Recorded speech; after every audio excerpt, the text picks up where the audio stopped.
This is a CBC original podcast. You're listening to Alone, a love story, and I'm Michelle Parise. Chapter 3, The Feelings I Don't Feel. Married life. Married life is good.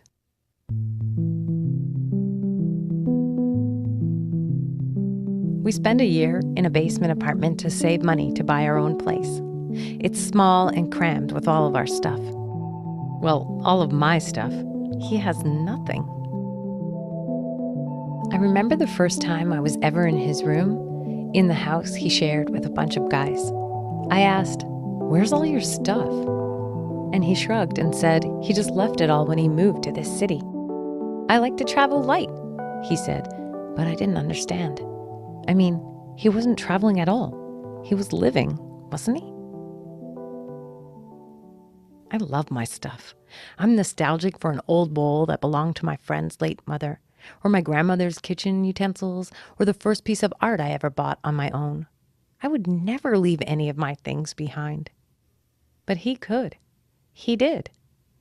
I wondered what that said about him, what it meant that he was the kind of person that had no sentimental attachment to things, the kind of person that could just up and go whenever he wanted to. Could it mean he was unsentimental about people? It was a distant early warning sign I chose to ignore. Obviously, because here we are, married and living in a tiny basement apartment with all of these things of mine I would never leave. He's brought into our marriage only his clothes, a box of university textbooks, a fishing tackle box filled with odds and ends, and $35,000 worth of student loans. We also have all the things you get when you have a big wedding like we did. My side, the Italian side, fulfilled all the traditional gift requirements. 12 place settings of china, cutlery, and crystal stemware. Coffee makers, blenders, tablecloths, bed sheets, towels, luggage sets. There are so many trays and platters, I don't even know what I would ever use them for. But for now, they're in boxes, while we save money to buy a real home. We're in the basement of an old house, so everything slopes. The ceilings are only 6'3", and the husband is 6'2". He has to bend his head down to walk around. It's freezing cold all winter long, and sometimes it gets so bad that we turn the oven on and keep the door open so I can sit directly in front of it. At night, he fills plastic bottles with hot water and puts them in our bed, so by the time I'm ready to 100 square feet. It feels palatial compared to the basement apartment and my little bachelor before it. And it's warm. We spend 3 years there, happy, comfortable, carefree. That is, until the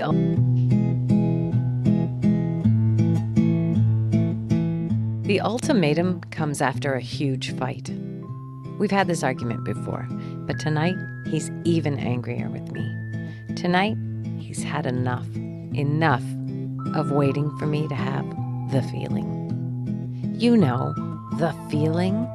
The way women talk about how much they want to have a baby, how much they can't wait to be pregnant, to be a mom. The feeling I don't feel.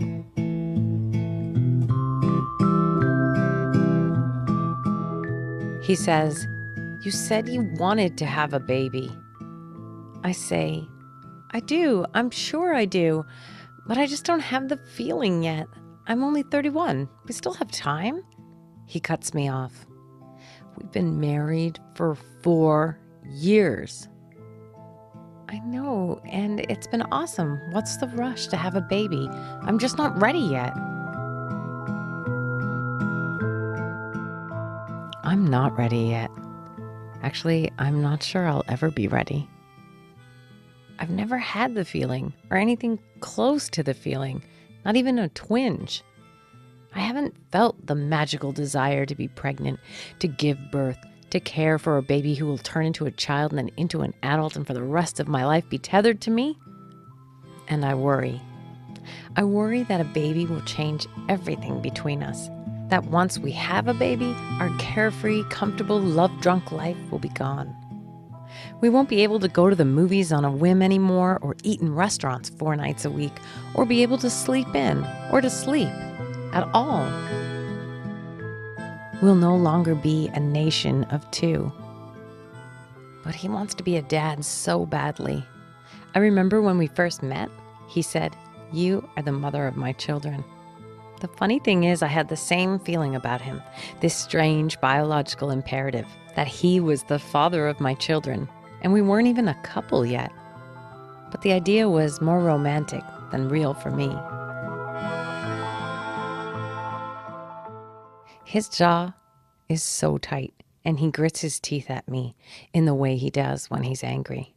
His face is so close to mine, his finger pointing right at my chest, but not actually poking me, just close, so close. And he says through clenched teeth, "I never would have married you if I knew you weren't going to have a baby." What? It comes out like a croak, and then tears. So many tears. He never would have married me? Does he mean he only did it so I'd make him a dad? He asks me to get off the birth control. He says he's done waiting for me to have the feeling. I cry and say, okay, because I think I will lose him if I don't do this. I reason with myself. I may never have the feeling, so what the hell? Why not just get pregnant?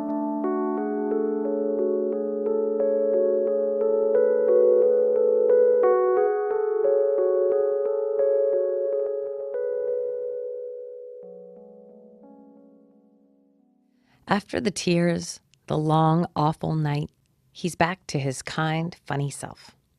I feel better too. I've resigned myself to the idea that my body, mind, and life are all about to change forever. I'm committed to doing it. I mean, babies are cute, aren't they? Sure. And they become funny little children eventually, and I definitely like those. Maybe the feeling is bullshit. Maybe all those other women are just making it up. Maybe this is with my approximate ovulation date somewhere in the middle. As long as we do that, we've got to hit it, I say, and the husband is pleased with my calculations. He kisses my forehead, and I feel amazing because if he's happy, I'm happy. And I love when he's so admiring of my ability to estimate numbers quickly and accurately. How long it takes to get somewhere, the gratuity on a restaurant bill, the price of an item that's 65% off, and now what the formula is to make a baby on our first try. Which is exactly what happens. On the calendar in our kitchen, I plot the 11-day sexathon, and we have fun, excellent sex on each of those 11 days.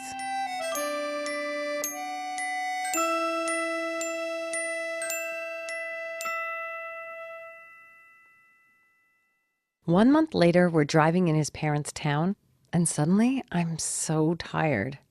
I'm a little dizzy, and I just feel weird. And then I know I'm pregnant. Just like that. Just like that, driving in our little car, it hits me. I'm pregnant. I don't know why I know it, but I do. And it's the most certain I've ever felt about something I have no proof of. I see a drugstore and pull the car into the parking lot. "What do you need?" he asks. And I tell him. 15 minutes later, we're back at his parents' house, up in the bathroom together with the door locked like 2 teenagers hiding something. He sits on the edge of the bathtub while I pee on the stick. He reads the instructions 50 times, even though I tell him not to worry. I'm a pro at these tests. He has an old house in the north end of the city. People will dispute North End, and they're right. But to this downtown girl, it feels like we've moved to the tree line. The reason we're here, above the tree line, is me. Even though I've lived downtown since I was 19. Even though I love living within walking distance to everything and being in the center of it all. Even though I love living in an apartment. I am the one who pushed us to buy a house away from it all. Me, I know. It's like I'm a totally different person now that I'm pregnant. A person who thinks the right thing to do is to live in a house because a baby is coming. Even though we could have made do in our condo or just bought a 2-bedroom. But I'm stuck on the idea of a house. A baby needs a bedroom. A baby needs a house, and it should be quiet. So a baby needs a detached house with a backyard and a driveway with a garage. Make it a double.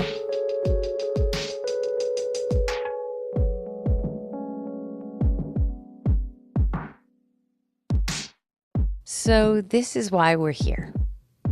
In an 80-year-old house with a leafy backyard and a double garage, nowhere near downtown. Nowhere near any of our friends or favorite restaurants or parks. Nowhere. When I'm 6 months pregnant, we move in and start renovating everything.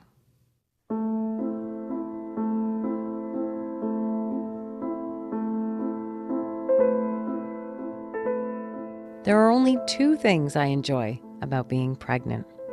One is that my hair is so shiny and curly and healthy and beautiful. The second is, let alone being a mother for the rest of my life.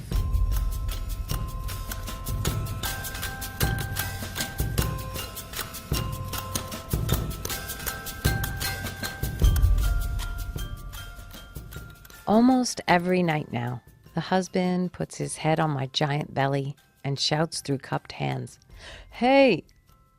She responds by jumping all around like an excited puppy in my uterus. He pokes my belly hard and says, "What are you at?" And she pokes back at him immediately, every time, and hard. They go back and forth like this, already communicating. And I feel more and more removed from things. More and more like a vessel. A host that will usher in his greatest relationship. Which is exactly what happens.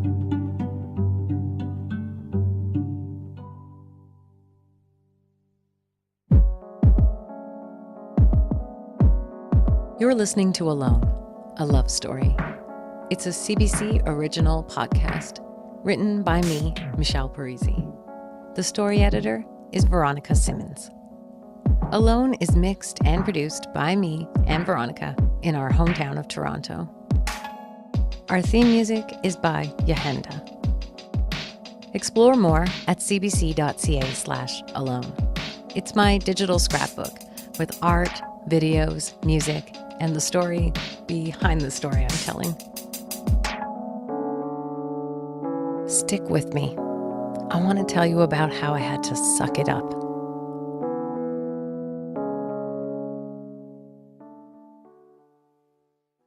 For more CBC podcasts, go to cbc.ca/podcasts.